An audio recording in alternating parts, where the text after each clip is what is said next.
Aiman Khan manifested spark concern among fans after gas explosion in their house. Reportedly, there were no injuries and deaths due to the gas explosion at Aiman and Muneeb's house. Reportedly, there were no injuries and deaths due to the gas explosion at Aiman and Muneeb's house.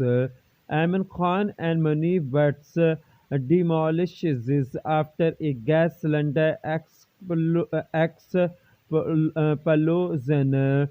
A video has been circulating on YouTube giving a glimpse of the wrecked house.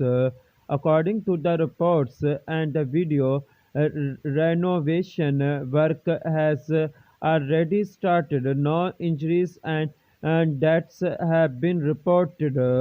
The news sparked concerns among their fans and well-wishers who immediately came forward to ensure the safety of the couple and their family. Fans all across the globe are showing their concern and sending prayers to both of them.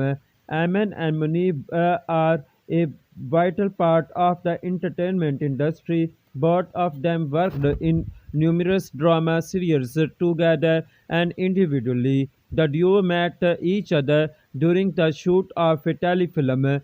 They tied the knot of on November 21, 2018 in Karachi. After almost 11 months of marriage, Khan and Aiman Khan and Muneeb Bhatt welcomed an adorable little baby girl. They named her Amal Muneeb. Apart from acting, Aiman Khan also owns a clothing brand and A&M named after the two sisters Aiman and Minal. Thank you for watching Showbiz International News. Please subscribe Showbiz International News for updating news and more information.